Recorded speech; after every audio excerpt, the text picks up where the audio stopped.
अग्निपथ अग्निपथ अग्निपथ, लथपथ अग्निपथ। मैं हूं विवेकानंद और आप देखना शुरू कर चुके हैं पॉलिटिकल डब्बा।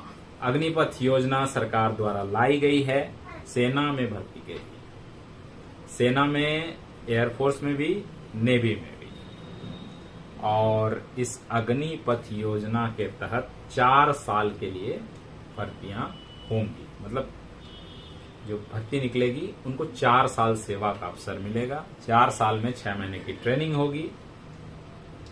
अभी तक तो मान लीजिए कि 90 दिन की छुट्टियां साल भर में आर्मी को मिलती रही हैं, तो 3 साल में 90 दिन की बात चल रही है, यानी 3 महीने की 3 साल में छुट्टियां भी लमसम होंगी। यानी कि आप ये मान लीजिए 3-3.25 साल नौकरी करने का अवसर मिलेगा। इसके एवज में युवाओं को बहुत हैंडसम पैकेज मिलेगा, जो सरकार कह रही है। मेरे हिसाब से हैंडसम क्या होता है पता नहीं, लेकिन सरकार कह रही कि हैंडसम पैकेज मिलेगा। और जब वो रिटायर कर रहे होंगे, क्योंकि इसमें जो उम्र सीमा है वो 17.5 साल से 21 साल रखी गई है, यानी कि मतलब जो एंट्री की सीमा है, और उसमें 4 साल की नौकरी होगी। तो 4 साल की नौकरी होगी, यानी मान लेते हैं कि अगर कोई 21 साल में भी इस सेवा में जाता है तो 25 साल अधिकतम रिटायरमेंट की एज, और कोई 17.5 साल में अगर जाता है तो 21.5 साल रिटायरमेंट, यानी 22 साल के करीबन रिटायरमेंट की एज हो जाएगी। यानी 22 साल की उम्र में लड़का फिर से वापस घर को आ जाएगा, देश की सेवा करके, लड़ाई वड़ाई करके, अगर लड़ाई की स्थिति आती है तो सेना को भैया बना दिया संविदा रोजगार योजना। इससे क्या होगा कि चूंकि 4 साल में रिटायर करेंगे तो उस हिसाब से भर्ती भी निकलेगी। जितना तेजी से रिटायरमेंट उतनी तेजी से भर्ती। पेंशन देना नहीं है तो फटाफट नौकरियां मिलेगा। उसके बाद होगा क्या, ये 4 जो मान लेते हैं औसत के तौर पर 100% में से 75% बाहर होंगे, 25% रह जाएंगे। और जो जैसे होता है ना कि दूध में देखते होंगे, दूध गर्म करते हैं तो छलिया ऊपर में रह जाता है, बाकी दूध नीचे चला जाता है। दूसरे छाली भर जो मजबूत लोग होंगे, जो वाकई बढ़िया परफॉर्म करेंगे, तो ओकरा निकाल के रख लिया जाएगा, घी बनाया जाएगा उसका, अलग अलग रेजिमेंट में उसको डाल दिया जाएगा। मतलब ऐसे समझिए कि 4 दोस्त हम भर्ती हुए, उसमें से 3 को नौकरी छोड़नी पड़ेगी, मतलब रिटायर हो जाना पड़ेगा। एक जो है वो परमानेंट कमीशन, जो 20 साल वाला कमीशन, 15 से लेकर 5 साल का जो एक्सटेंशन होता है ना, 20 साल वाले कमीशन में वो चले जाएंगे। फिर उनको जो आर्मी की सुविधा है, आर्मी का जो पेंशन है, जो वगैरह वगैरह चीजें हैं वो मिलेंगी। ऐसा मतलब कहा जा रहा है, ऐसा किसी ने कहा नहीं ऑफिशियली, ये माना जा रहा है क्योंकि परमानेंट कमीशन में जाएंगे वो मिलेंगी। लेकिन जो 3 लोग बाहर होंगे उनको क्या मिलेगा? वो चौथे को भी मिलेगा, वो 11 लाख रुपया मेरे ख्याल से, परमानेंट कमीशन वाले को भी, क्योंकि वो उनके सैलरी से काटा जाएगा। और जो 3 बाहर निकले उसको 11,70,000 रुपये इन हैंड वो मिलेगा, उनके सैलरी से जो कटेगा वो, और सरकार उसमें देगी उतना, वो उससे मिला के 11,70,000 मिलेंगे। यानी कि आप जब रिटायर करेंगे तो आपके पास 11,70,000 रुपये हाथ में होगा। बाकी सैलरी जो मिलेगा उसमें आप खर्चा वर्चा कर दीजिएगा तो ठीक, लेकिन अगर मान लीजिए कि आर्मी है, कैंटीन का खाना खाएंगे, चाय वहीं का पियेंगे, तो सब पैसा बचिए जाएगा ना, बचिए जाएगा। घर में बीमार पड़ेगा तो ठीक है।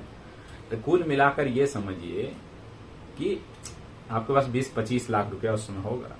20-25 लाख 24 साल की उम्र में कहाँ किसको रहता है इस देश में? गरीबों का देश है ये, मजबूरों का देश है ये।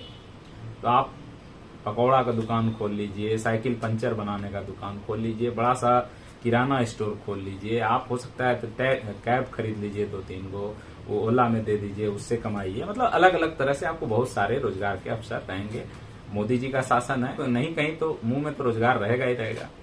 बोलकर जो यूट्यूब वीडियो बनाइएगा हमारी तरह तो कर सकते हैं आप। बाकी जो है स्थिति ये रहेगी कि जो एक आदमी को रोजगार मिल जाएगा, बाकी 3 को तो खोजना पड़ेगा। इसी के लिए युवाओं में गुस्सा है।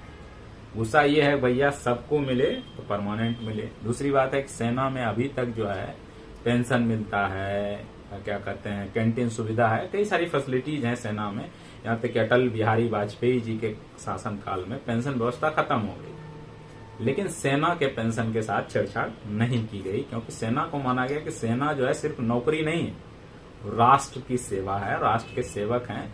तो अगर वो राष्ट्र सेवा करने के लिए आए हैं तो उनके परिवार के लोगों को, अगर बाय द वे मान लीजिए कि सेना की नौकरी में हम जाते हैं, मान लीजिए हम अभी यूट्यूब चला रहे हैं, इतना तय हमको को गोली नहीं मार देगा, गोली से हम नहीं मरेंगे, दुश्मन की गोली से हार्ट अटैक से मर सकते हैं, ब्रेन हेमरेज से मर सकते हैं, शुगर डायबिटीज वगैरह वगैरह से मर सकते हैं, लेकिन गोली लग के अगर मरने की नौबत आती है तो एक फौजी, एक सेना जो है वो बॉर्डर पर होता है, दुश्मन की एक गोली उनकी जान ले सकती है। तो इसलिए ये माना जाता है कि उनको इस तरह की सुविधा हो, ये हो कि वो सोचे कि अगर हम देश के लिए जान कुर्बान भी कर दिए तो मतलब मेरा परिवार को लोग ठीक ठाक से जी लेगा, मेरा बच्चा ठीक ठाक से पढ़ लेगा। लेकिन अभी जो स्थिति है 4 साल वाली, ठीक है कि इसमें जान जाने पर 1 करोड़ की बात है कि 1 करोड़ रुपया उसके परिवार को मिलेगा, घायल होने पर 45 लाख के करीबन मिलेगा। ये सब चीजें हैं अपने जगह पर। साथ में जो 4 लोग में से 3 लोग निकाले जाएंगे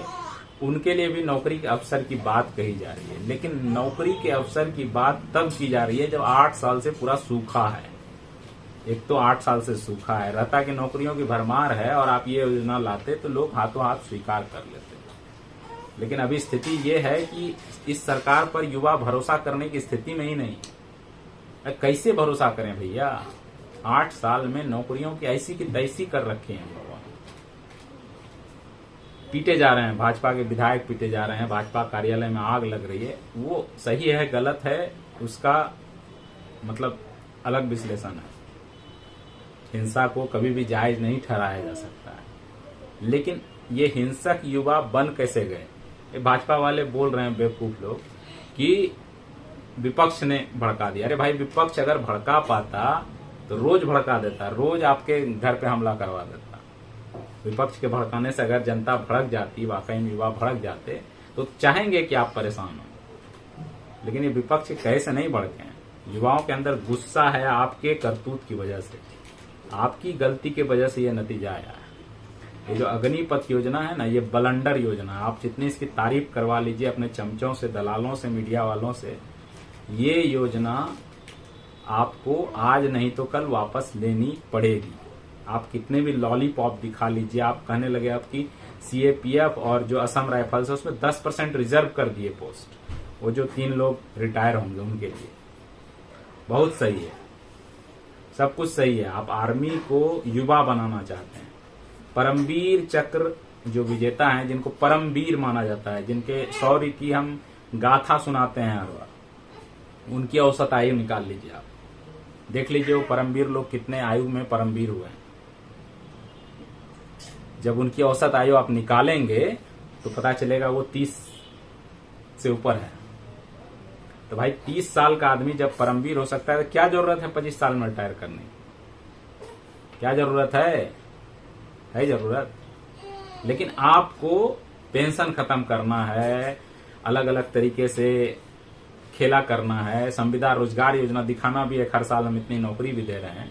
तो ये तमाम चीजें जब करनी है और आपको उसमें से फिर राष्ट्रवाद का एंगल भी लगा देना है, आपके दलाल हम जैसों को देशद्रोही भी बता देंगे कि ये जो हम देखिए कितना बढ़िया योजना लाए, आई देखिए कह रहा है कि खराब योजना। सिर्फ विरोध करने के लिए आपका विरोध नहीं हो रहा है जनाब, आपने वो स्थिति पैदा कर दी है। आज देश में युवा इतने मतलब खिसक चुके हैं, उन्हें लग रहा है मेरा क्या होगा। आप लोग पता नहीं है, नरेंद्र मोदी जी तो माता जी का जन्मदिन मना रहे हैं, माता जी को बहुत मेरा भी सादर प्रणाम। लेकिन जो स्थिति है इस देश में वो वाकई बहुत खराब है। आप एक ही तरह की भर्ती प्रक्रिया से 4 लोगों को भरते हैं, उसमें से 25% को रख लेंगे और 75% को कैसे निकाल देंगे? एक ही भर्ती प्रक्रिया से आए 4 लोगों में से और फिर जो 3 लोग बाहर निकलेंगे उसकी प्रक्रिया क्या होगी? आप कहते हैं सेना मजबूत होगी। एक भी कॉन्ट्रैक्ट पर बहाल, एक भी संविदा पर बहाल, एक भी आदमी हमको देश में दिखा दीजिए जो कि मजबूत हो अपने सेवा में। अरे भाई, हम भी कॉन्ट्रैक्ट पर जॉब करते हैं, इंक्रीमेंट तक पर तो मुंह से चूं शब्द तो निकल नहीं पाता है जब इंक्रीमेंट नहीं देती है कंपनी। और आप कह रहे हैं कि मजबूत सेना निकलेगी। अरे भाई वो 4 साल उसके दिमाग में यही चलेगा, 4 साल बाद मेरी नौकरी चली जाएगी, क्या करेंगे? फिर सर्टिफिकेट लेके घूमना पड़ेगा। आप सर्टिफिकेट में अलग अलग ऑफर दे रहे हैं कि 12वीं पास हो जाएगा। अगर आप ये करते और आप इजराइल से, अमेरिका से, अन्य विकसित देशों से तुलना कर रहे हैं कि वहां ऐसा होता है। इजराइल बुच्चीटा का देश, मतलब बहुत छोटा सा देश है, उसने अनिवार्य किया है अपने 18 साल के युवाओं के लिए अनिवार्य किया है आर्मी की ट्रेनिंग अनिवार्य। आप भी अनिवार्य कर दीजिए, वो ठीक रहेगा, सब करेंगे। आप अनिवार्य नहीं कर रहे हैं, आप एक रोजगार योजना लाए हुए हैं, संविदा रोजगार योजना। अपनी गलती पर जबरदस्ती गलती पर गलती मत करिए, इस योजना को वापस ले लीजिए, इसी में भलाई है, देश की भी, हमारी भी, आपकी भी। आप कहेंगे कि हमारा तो उम्र पार कर गया है, मैं क्यों बोल रहा हूं? अरे भाई मेरे भी घर परिवार में और लोग हैं, मेरे भी आसपास में और लोग हैं जो कि इसके लिए तैयारी करते हैं। मेरा भी चचेरा छोटा भाई है, मौसेरा भाई है, ममेरा भाई है, फुफेरा भाई है। अब कहेंगे वही क्यों नहीं बोल रहा है? अरे भाई सब कोई सब कुछ थोड़ी बोलता है। नरेंद्र मोदी जी जब कोई ऐसी स्थिति आती है तो साइलेंट मोड में चले जाते हैं, कहीं और जाके कुछ से कुछ भाषण देते रहते हैं। एकाएक आएंगे, विपक्षियों पर बरस जाएंगे, धर्म का एंगल ले आएंगे, मामला शांत, मामला खत्म। सीधी सी बात है, ये अग्निपथ योजना युवाओं के साथ छल है, धोखा है। ये धोखा इसलिए है कि आप 2019 में जो बहाली होने वाली थी आर्मी की, उसमें जीडी होकर रह गई। वो सारा युवा आज हताश है, निराश है, तो उसका क्या होगा? 2 साल उम्र आपने बढ़ा दिया आज इस साल के लिए। लेकिन जो आर्मी में जाने का सपना रखते हैं, आर्मी में जाने के प्रति देश सेवा के साथ साथ ये भी रखते हैं कि देश सेवा करने का फल ये मिलेगा कि हमारा परिवार सुरक्षित रहेगा, हमारा करियर सुरक्षित रहेगा। उनके करियर को तो आप असुरक्षा में डाल रहे हैं ना। खैर, इस पर सोचना, तय करना सरकार आपकी है, मन आपका चलेगा, आपकी अभी सब कुछ मनमानी चलेगी, बहुमत में आप हैं। लेकिन सब दिन होत ना एक समान, दिन घूमता है, दिन लौटता है, दिन फिरता है, तो उस दिन की भी याद रख लीजिए। बाकी तो जे है से है ये है। चलिए, नमस्कार।